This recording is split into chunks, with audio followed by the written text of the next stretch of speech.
Welcome back, my friends, for our Shooters World Shootout. And this is part 2 with our Blackout here, and we're actually going to go shoot some groups at the range. We've got our rounds loaded up here, so let's get out and see if we can get them grouping.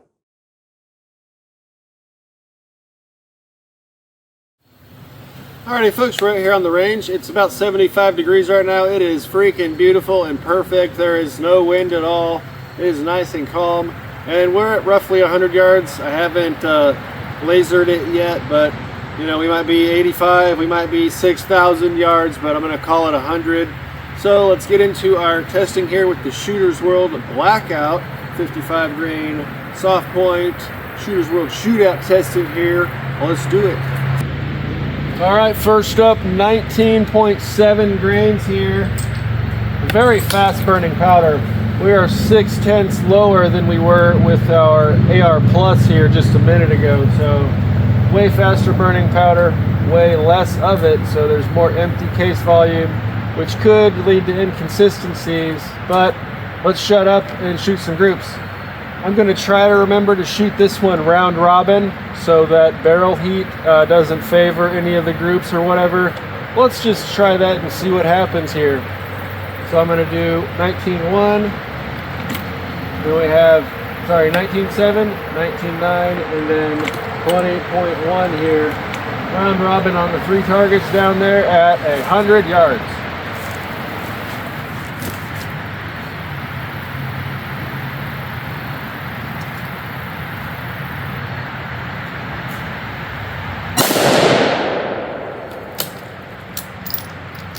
Very nice. That looks great. Rounded primers, no cratering like we saw with the other powder. So we're moving up 19.9 center target.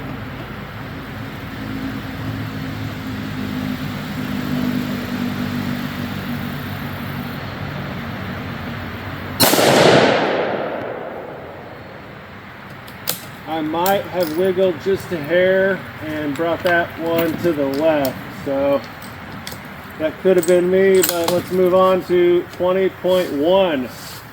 Target on the right.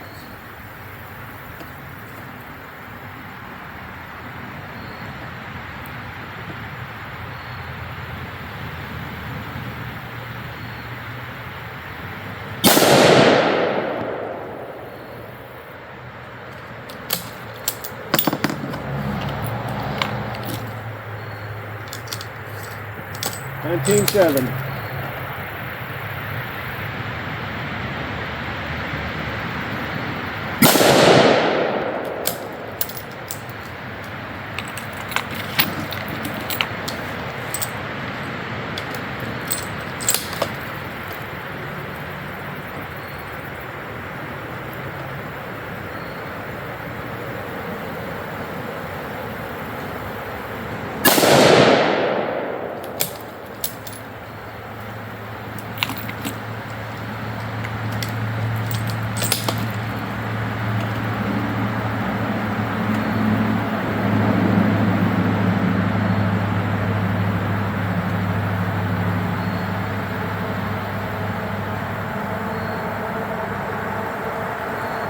I almost shot the center target and screwed this whole thing up. We're on the right side here with our max charge.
So it seems like right now, if I were to stop with 3-shot groups, we would kind of have a determined winner based on that.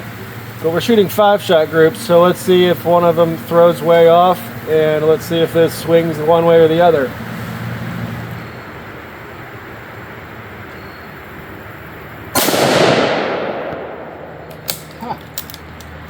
Like right there, I thought that that group was doing the best, and then we just threw that one kind of low.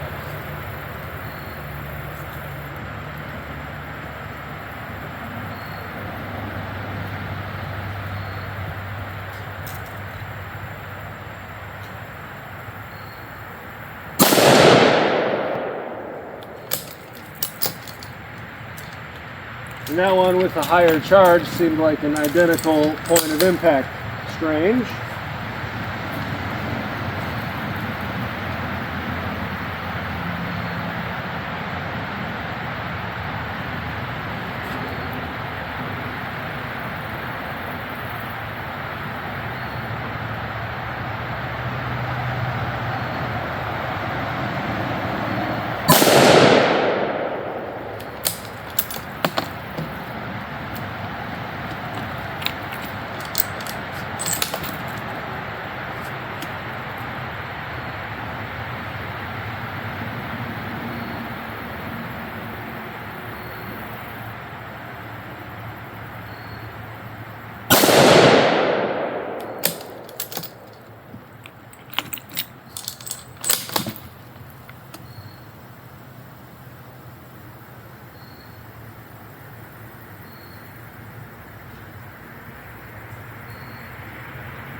All right, our brass looks great. I think we're looking pretty good down here on the paper, so let's go take a look.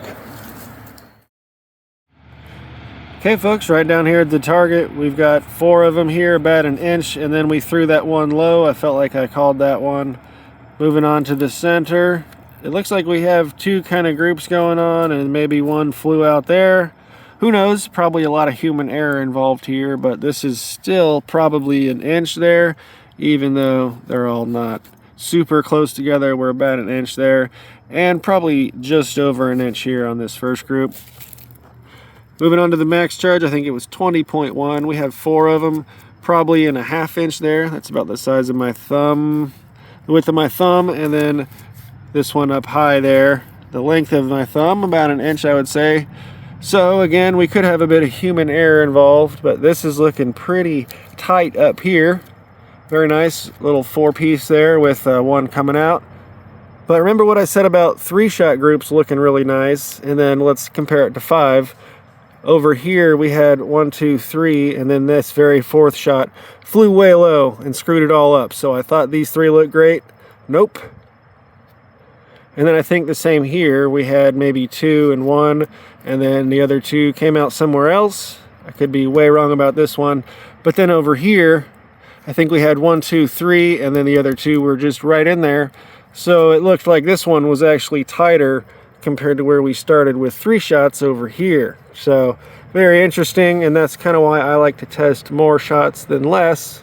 However, if you're testing wider spreads or whatever, just getting a baseline, not too bad if you jump a 1/2 grain of powder or whatever, but we're trying to kind of zero in here and see if there's a point of impact shift or any of that stuff going on.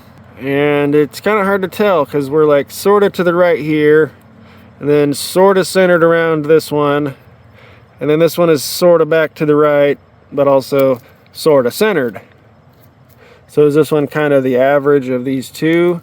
Are these 2 just bigger versions of this? Are they all one big powder node? Not very good at this stuff, but we're gonna figure it out. let's get back inside and do some measurement, talk it out, and see where we're going to go from here. Alrighty folks, we are back inside here. Let's just take a quick look at some of these groups. So here was our very first charge. We've got 4 of them here again, and that's just over an inch. And then we've got the one flyer out to 1.4 inches there. Nothing too special, but again, 4 of them right at an inch there. That's not too bad. And I think that's the one we said that we pulled when we went to the 4th shot. That one flew way out of the group there. And next up, this one is about 1.2 maybe, 1.14-ish. Not too bad there. Again, it looks like it might be trying to double group. It looks like we have a set of them high and a couple of them low. So this might be in between points of impact. It seems like this group is kind of up here, and then we had a low one. Here we have another low one, and then more up here. So I don't know if it's splitting up here or if the group is really, you know, this freaking big or not. But finally, our maximum charge here, this was 20.1 grains of the Shooter's World Blackout. We've got 4 of them into 3/4 of an inch. And that's like outside to outside also, so it could be, you know, 0.5 or 0.6 or so if we went center to center in there. Not horrible. And then again, one of those guys up high brings us to just over an inch, 1.2. Overall, I think our max charge might look the best, although there's probably some human error in here. Hard to tell because, you know, I'm the one doing the erroring. Overall though, pretty impressed. Pretty satisfied with shooting some ammo that I loaded up 15 freaking months ago, and now that we're finally getting to test it, that's pretty fun. But it might be sort of interesting to go way further down on the range, and then since this is our maximum charge here, I'm not going to go any further past that. But maybe we'll come back here later after we get through all these powders. Unless we find one that just blows the rest of them out of the water, we're going to have to come back and check out some other powder nodes and see if this point of impact shift keeps going down to one group or up to another group, or if they all bring themselves in together on one specific powder node. No chronograph data today. Whenever we do find an accurate load, I'll come back to verify the velocity for that one, but I'm not necessarily, I don't really care what the extreme spreads and deviations are of these groups until I find one that I'm actually going to stick with. Although that could be misleading because, say this one looks the best, you want to get rid of this one flyer. This one might have had the worst numbers on the chronograph, so it's kind of hard to tell one way or the other until you get a good picture of both at once. Very quickly inspecting the brass, these are our first charges here, 19.7, and you can see a little bit of the bolt face getting some smear mark. This very first row, here's some, but these also could have been from a previous firing from when they were range brass. But none of the primers have any cratering from the Blackout here. They do just have kind of that slight little swipe on some of these case heads. These were the maximum charge, and they still look fine. Whenever I decap these, I'll check the primer pockets, and as long as they're not blown out, then we'll keep using the brass. With a fairly cheap soft point projectile, this could be a nice load, or switch out to full metal jackets and you've got a very nice economical range load there. Anyways, we're going to wrap it up. Which group would you guys go with here? Would you back up and start down lower? I think the charge range for this powder and bullet combination, it only might be like 19 to 21, so we don't have that big of a window to work on here. So we could go exploring with that. But for now, that's going to wrap it up. Once we get done with the other powders, we'll come back and see if there's one that sticks out and kind of compare the best of each powder if we need to do that. Anyways, thanks for hanging out, guys. If you like this kind of content, make sure to go over to dummyroundreloading.com, check out all my other socials, affiliate links, and promo codes, and so on and so forth. And you can also support us on Patreon for as low as $1 a month. Everything goes back into the channel so we can do silly stuff like this. And that's going to do it for today. Make sure to like, comment, and subscribe, and we will see you in the next video. Have a good one.